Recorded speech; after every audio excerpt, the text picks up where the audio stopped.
So we have done the one is unbiased estimators and the consistent estimators.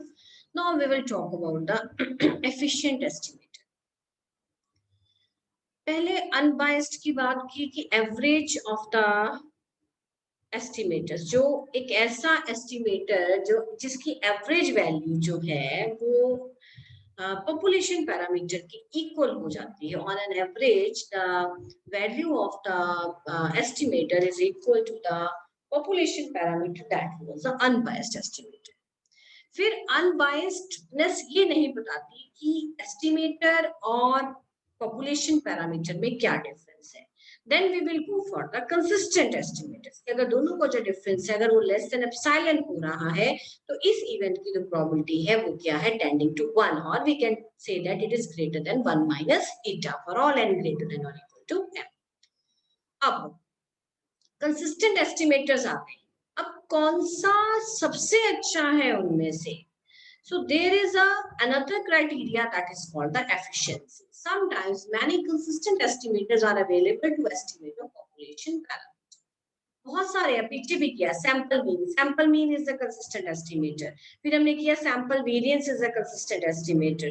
So एक parameter को specify करने के लिए हमारे पास कैरेक्टराइज करने के लिए एस्टिमेट करने के लिए दो जो है वो एस्टिमेटर हो सकते हैं. जैसे for example sample mean and sample median both are the consistent estimators for the population mean. That we have done. Sample mean is a consistent estimator.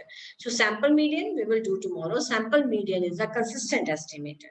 When population follows normal distribution, thus there is necessity of some further characteristic which enables us to choose between these estimators. अब इनमें से कौन सा ज्यादा बढ़िया estimator है, sample mean है या सैंपल मीडियन है, तो उसके ऊपर हम अगला करेक्टरिस्टिक लगाएंगे जिसका नाम है efficiency. Such a characteristic which is based on the variance of the sampling distribution of estimator. एक ऐसा characteristic जो estimators के variance के ऊपर dependent हो, the sampling distribution of estimators, then that is called the characteristic of efficiency. If there are two consistent estimators, say theta 1 cap and theta 2 cap, जब भी theta 1 cap जब भी हम estimator लिखेंगे, it is a function of sample values. Then the variance of theta 1 cap, this is equal to, we know this is theta 1 cap minus expected of theta 1 square.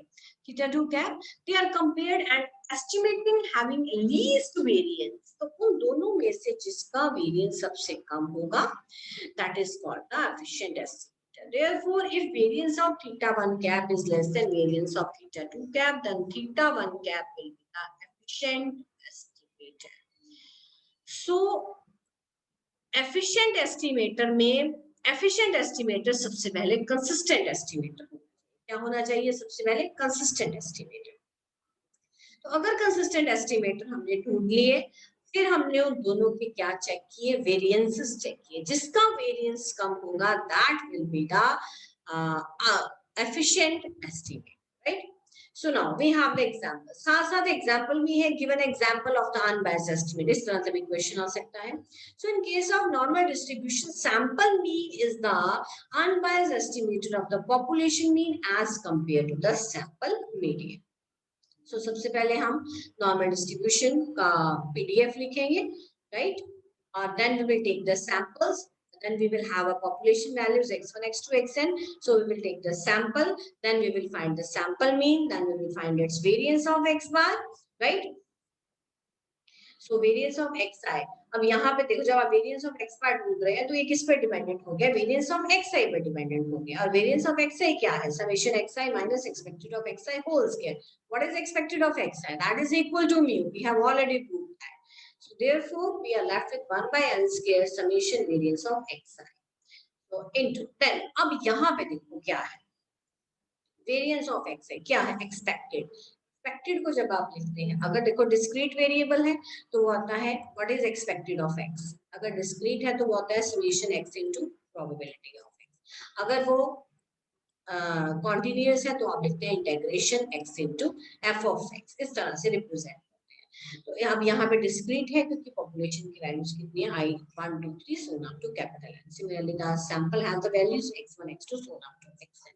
तो इसलिए हमने इसको इस फॉर्मूले में कर दिया। इसका मतलब वेरिएंस निकालने के लिए मुझे प्रोबेबिलिटी ऑफ एक्स को इसके साथ मल्टीप्लाई करके क्या करना पड़ेगा, स्क्वायर करके ऐड करना पड़ेगा। अब हर एक जो एक सैंपल ऑब्जर्वेशन हम लेते हैं that is a random variable, क्योंकि हमने रैंडमली उसको चूज किया है।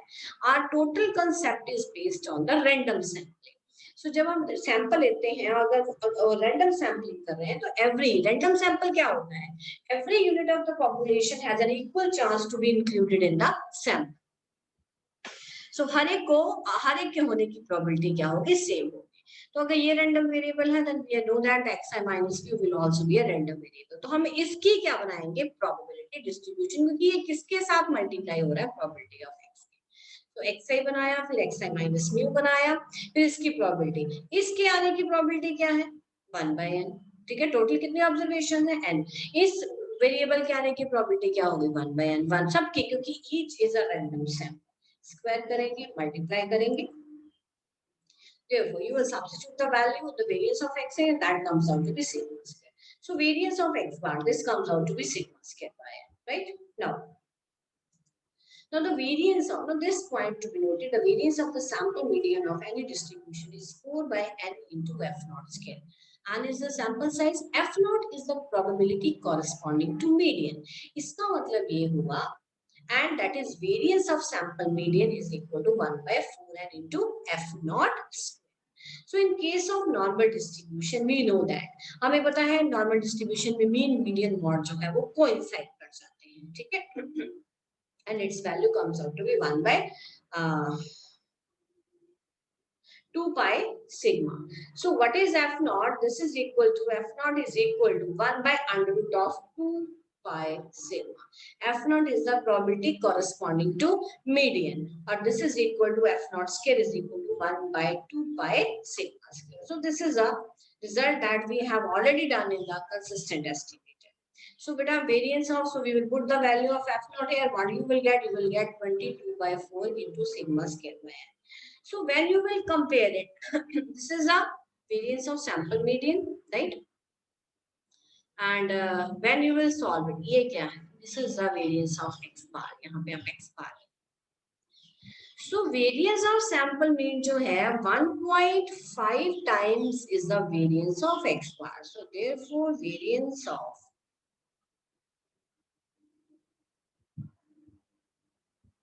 sample median, this is greater than variance of mean. So it implies जिसका variance, और ये भी consistent estimator है, ये भी consistent estimator है population का, जिसका variance ज्यादा है that is the unbiased, most efficient estimator. The variance of median is more than the variance of mean, therefore sample mean. The variance of the, जिसका variance कम होगा, so I am rectifying it, जिसका variance कम होगा, ज्यादा नहीं होगा, variation ज्यादा मतलब scatteredness ज्यादा है डाटा में, so जिसका variance कम होगा that will be the efficient estimator. So here mean, the sample mean is a more efficient estimator as compared to the sample median. So there are some more definitions. Most estimator estimate, most efficient estimator. अब suppose करो इतने सारे हमारे पास क्या पड़े हुए हैं, ये सारे कंसिस्टेंट एस्टिमेटर्स, ठीक है, किसके, थीटा। अब ये इतने सारे हैं, इनमें से जिसका वेरिएंस सबसे छोटा होगा दैट इज कॉल्ड, सपोज करो थीटा 1 कैप है जिसका वेरिएंस सबसे कम है, so that will be the most efficient estimate, right? And if such an estimator exists, it provides a criteria for measurement of efficiency. How to calculate the efficiency? If T1 is the most efficient estimator with variance V1 and T2 is the other estimator with variance V2. V2 वो है जो most efficient है,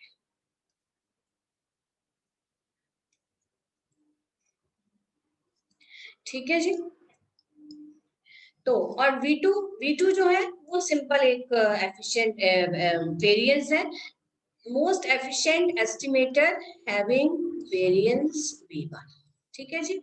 और ये V2 variance उसका है कोई भी दूसरा एस्टिमेटर का। तो एफिशिएंसी ऑफ T2 कैसे निकालनी है? This is equal to V1 by, ठीक है, and this is less than 1। क्यों? क्योंकि V1 वेरिएंस सबसे कम है हर एक से, ये आ गया, it implies V1 by V2 is less than, therefore efficiency cannot exceed unity। so आगे जनरलाइज किया हुआ है। Now next definition is the minimum variance unbiased estimate, जिसको कहते हैं MVUE। एग्जाम में आ सकता है, what are the minimum variance unbiased estimate. If a statistics T, it's a random variable in itself, which is a function of sample values based on a sample of size n, such that, सबसे पहली बात, दो बातें कही हैं इसमें।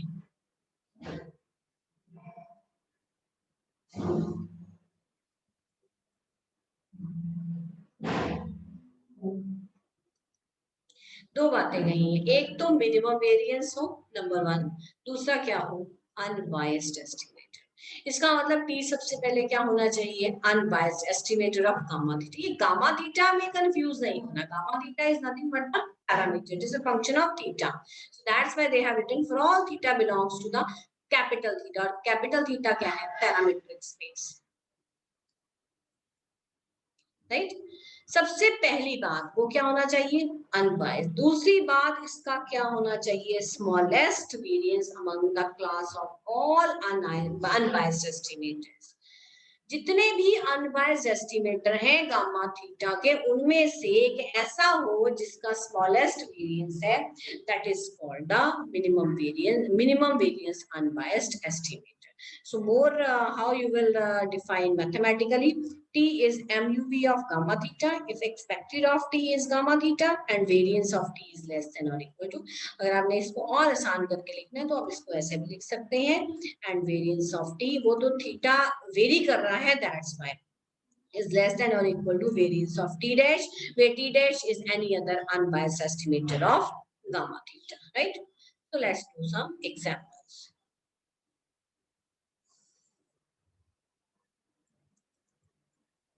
Let x1, x2, xn be a random sample from a normal population with mean mu and variance square. Then the sample mean is the proof that sample mean is the most efficient estimator.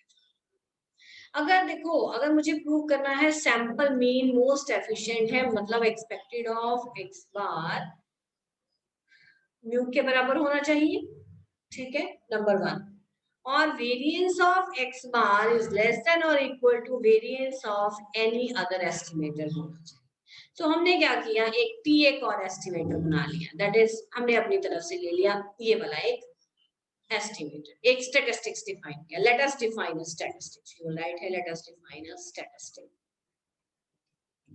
So expected of t, so which expected of t you can calculate, you know how to calculate, comes out to be expected of x bar, that is a very simple calculation, that comes out to be n mu upon n plus 1। so t is a biased estimator of mu, क्योंकि equal to, अगर ये equal to mu आता तो unbiased होता, ठीक है।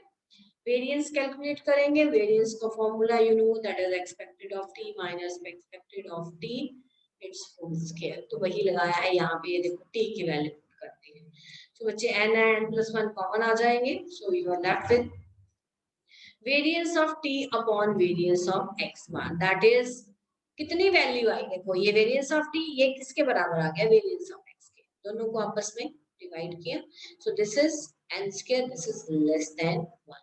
So variance of t is less than variance of x bar।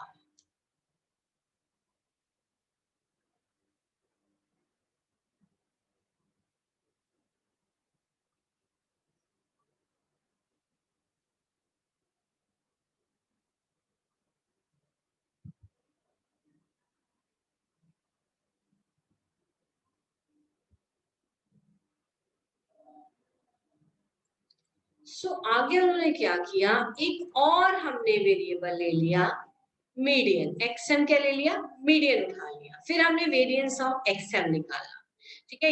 We have the standard formula for that is pi sigma square by 2n। So this comes out to be pi by 2 into variance of x bar, फिर इनकी ratio निकाली, it is less than 1।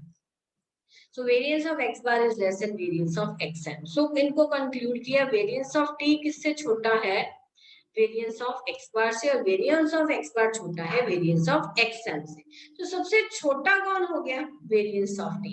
therefore t is the most efficient estimator of mu and the limiting value of variance of t is equal to 0, and limiting value of variance of t is equal to 0. Therefore vt is the minimum possible value, variance of t is the minimum possible value of a variance of the statistic t.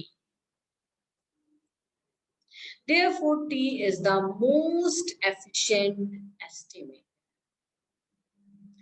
Now we have a next example, a random sample we have taken from a normal population with mean mu, and we have हमारे पास ये statistics पड़े हैं, question क्या करना है, ठीक है। और ये सारे क्या हैं, ये सारे mu को estimate कर रहे हैं, मतलब expected of T1 भी mu के बराबर है, expected of T2 भी mu के बराबर है, expected of T3 भी mu के बराबर है। Find lambda in such a way that T3 is an estimators का मतलब हमेशा unbiased नहीं होता. We have given the condition T3 is an unbiased estimator. T3 unbiased है, मतलब इस condition को use करेंगे. Expected of T3 क्या लगाएंगे? You will use expected of T3 is equal to mu. So जब आप यहाँ पे expected लगाएंगे, expected of x1, x2, x3 तो वो सारे mu के बराबर आ जाएंगे. You have given expected of x1 is equal to mu. क्योंकि सारे x1, x2 क्या है, रैंडम सैंपल है जो नॉर्मल डिस्ट्रीब्यूशन को नॉर्मल डिस्ट्रीब्यूशन में से निकाले गए हैं, तो इनकी एक्सपेक्टेड वैल्यू किसके बराबर आएगी, म्यू के बराबर, ठीक है बेटा। जब आप इसको ओपन करोगे, ये देखिए, so when you will expected of T3 की बात कर रही हूँ, ये I am doing this question right. तो जब आप इसको ओपन करेंगे, ओपन करके ये देखो म्यू म्यू लगा दिया ना सब तरफ, 3 म्यू, लैम्डा की वैल्यू कितनी आ गई, 0। और क्या पूछा उन्होंने, are T1 and T2 unbiased. अगर एक्सपेक्टेड ऑफ T1 μ1 हो जाएगा तो T1 अनबायस्ड हो जाएगा, उसी तरह T2। So we will do exam first part, देखो एक्सपेक्टेड ऑफ T1 किया, सो एक्सपेक्टेशन ऑफ xi आ गया, वो म्यू के बराबर है, घट गया, तो T1 इज अनबायस्ड। लेकिन एक्सपेक्टेड ऑफ T2 कितना आ रहा है, 2 mu, which is not the unbiased estimator of mu. Similarly और क्या पूछा है हमें इस क्वेश्चन में,